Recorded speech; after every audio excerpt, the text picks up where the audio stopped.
Bro మీకు వచ్చే ఈ సినిమాకి ముందు చాలా కాంట్రవర్షియల్ జరిగాయి అంటే రిలీజ్ విషయంలో కూడా మీకు చాలా కాంట్రవర్షియల్ నడుస్తున్నట్టున్నాయి. ఏంటి చిట్టుబాబు గారికి మీకు ఇష్యూ?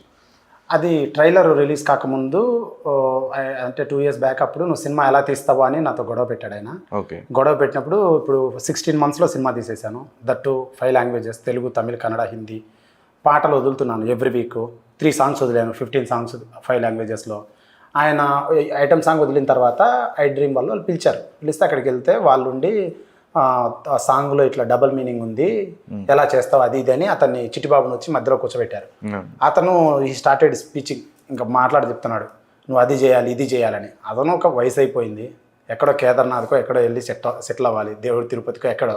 అంతేగాని ఇక్కడ కూర్చొని ఇండస్ట్రీలో ప్రతి ఇష్యూ నాదని కూర్చొని డబుల్ మీనింగ్ అంటే ఆయన ఒక సినిమాలో యాక్ట్ చేశాడు, జార్ మిఠాయి అని. జార్ మిఠాయి పాట ఉంది, ఆ సినిమాలో ఆయన యాక్ట్ చేశాడు. ఆ పెద్దవాళ్ళని అడగలేదు, సన్నీ లియోని తీసుకొచ్చారు. ఆకు పాకు తమలపాకు అని డైలాగులు అవన్నీ ఉంటాయి ఆ సాంగ్లో, జారు మిట్టయ్యో అనే సాంగ్లో. మరి వాళ్ళందరిని అడగలేదు, నన్ను అడిగాడు అనమాట అతను. అండ్ నువ్వు అంటే నా పాటలో డబుల్ మీనింగ్ ఉంది, కమర్షియల్ సినిమా. ఇప్పుడు లారీ బర్త్డే సీను, ఆ లారీ యార్డ్లో ఓనర్ యొక్క బర్త్డే సీన్ అది. అక్కడ సాంగ్ వస్తుంది, ఐటమ్ సాంగ్. అక్కడ ఒక నృత్యకారిని డాన్సర్ వచ్చి పాట పాడుతుంది అనమాట. ఏమని మామూలుగా ఈడు హీరోగాడు ఉండి ఈడు అక్కడికి వెళ్తాడు, ఇన్విటేషన్ వస్తే ఈడు వెళ్తే అక్కడ హ్యాపీ బర్త్డే అన్న, బీర్లు బొంగాలి, బిర్యానీ మెయ్యాలి, మంచికి మటన్ ముక్క కావాలి, బర్త్డే పార్టీ జబర్దస్త్ ఉండాలి అంటాడు హీరోగాడు. అంటేనే అరే డీజిల్ మందుకు డబుల్ మత్తు ఎక్కిచ్చే పాట పెట్టరా అంటాడు. డీజిల్ అంటే అసిస్టెంట్ క్యారెక్టర్. వాడుండి పాట రెడీ అన్నా, పాపే లేటు అంటాడు. అప్పుడు అమ్మాయి పోయి పోరి లేట్ అయిందంటే వివిఐపి వస్తే ఫామ్ హౌస్కి వెళ్ళాను, బ్యాటింగ్ అయిపోయాక డీపు స్లీపు వేశాను, మీ లారీ స్టాండు కళ్ళకొచ్చి మేలుకున్నాను, లేట్ అయితే ఏంది ఇట్టా చేరుకున్నాను. వివిఐపి బుక్ చేసిండా, పోరి నీ స్పెషల్ ఏందే అంటాడు హీరో. అప్పుడు చెప్తాడు కళ్ళల్లోన స్కాచ్ ఉంది, లిప్పుల్లోన కళ్ళల్లోన అట్లా చెప్తుంది, సాంగ్ పాడుతుంది తన డిజైన్ చేసుకుంటూ. అది ఒక ఎక్స్ప్లెనేషన్. లిరిక్ రైటర్ చాలా ప్రాపర్గా రాశాడు, చాలా గొప్పగా ఉంది సాంగ్. నా శ్రీకాంత్ రెడ్డి అసలు యూట్యూబ్ ఛానల్లో వదిలాను, people are liking it. Actually చాలా బాగా లైక్ చేస్తున్నా, 4-5 lakhs వచ్చాయి వ్యూస్.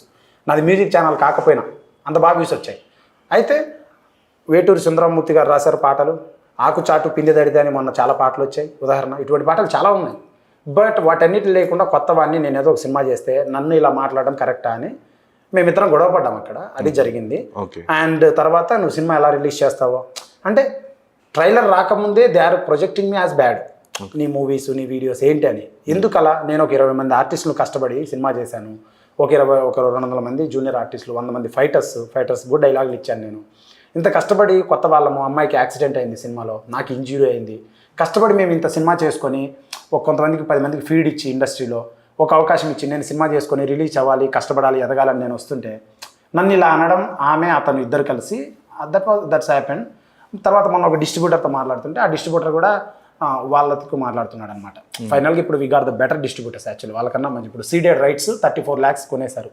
సీడెడ్ కడప, కర్నూలు, చిత్తూరు, అనంతపురం అయిపోయింది. మొత్తం అవ్వలేదు, సీడెడ్ రాయలసీమ సైడ్ అయిపోయింది. Andhra and Telangana we are going with own అనమాట. అండ్ అప్పుడు ఒక 120 థియేటర్స్ ఉండే, ఇప్పుడు 200 థియేటర్స్ అయ్యాయి. అండ్ గోయింగ్ వెల్, చాలా బజ్ గట్టిగా వచ్చింది. And I'm very happy. Let's see the result. August 2 సినిమా హిట్ అవ్వడమే మిగిలింది. చాలా బాగా వచ్చింది బొమ్మ అండ్ ఎవ్రీథింగ్. నిన్న నైటే ఇచ్చాం కాపీస్, డిఐ విత్ కంప్లీటెడ్. చాలా ప్రాపర్గా ఉంది బొమ్మ.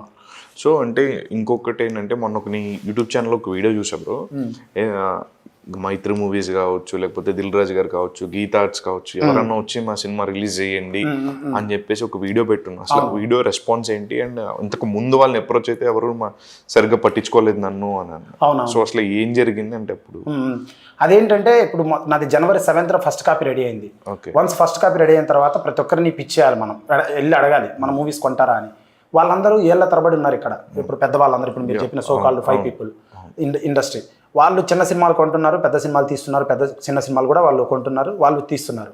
అయితే ఈ కొనే ప్రాసెస్లో కొన్ని సినిమాలకు డబ్బులు పోయి వాళ్ళు మోసపోయారు, నమ్మి వాళ్ళ జడ్జిమెంట్స్ కరెక్ట్ లేక, ప్రిడిక్షన్ కరెక్ట్ లేక. సో వాట్ హ్యాపెండ్, నా మూవీ చూపించినప్పుడు కూడా బొమ్మ బాగుంది, బట్ ఐఎమ్ న్యూ పీపుల్, నా దాంట్లో క్యాస్టింగ్ లేదు, so they can't risk me. But once hit అయితే దే కాల్ చేస్తారు, పార్టీకి పిలుస్తారు, తర్వాత థియేటర్లు ఇస్తారు, రమ్మంటారు, అన్నీ జరుగుతాయి హిట్ అయితే. ఎవరెవరు చూపించున్నారు? పెద్దవాళ్ళు 5 మంది. కూడా మీ సినిమా చూస్తున్నారు? సినిమా ఆయన చూడలేదు. I went and approached in different అందరికి, వాళ్ళ డిపార్ట్మెంట్ అందరికి చాలా మందికి పరిచయం అయ్యాను. ఐ మీన్ వెళ్ళాను, మాట్లాడాను. ఆయన వరకు ఆయనకు కూడా మెసేజ్ చేశాను. బట్ నో ప్రాబ్లం, వాళ్ళ బిజీలో వాళ్ళు ఉంటారు. And no problem, first movie కదా, నేను ఓవర్ నైట్లో నాకు అయిపోవాలని రాలేదు. ఇంకో సినిమా తీస్తా, నెక్స్ట్ సినిమాకైనా వస్తారు వాళ్ళు, నో ప్రాబ్లం. సో అలా వాళ్ళు కొనలేదు. దానికి నా బాధ ఏంటంటే, నేను రిలీజ్ చేశాను అనుకోండి, బొమ్మ చాలా బాగుంది, చాలా బాగా వచ్చింది. నేను రిలీజ్ చేస్తే చిల్లులు పడి డబ్బులు వెళ్ళిపోతాయి, గవర్నమెంట్కి కూడా ట్యాక్స్ రాదు. ఇప్పుడు ఉదాహరణ, వాళ్ళు ప్రాపర్గా రిలీజ్ చేశారు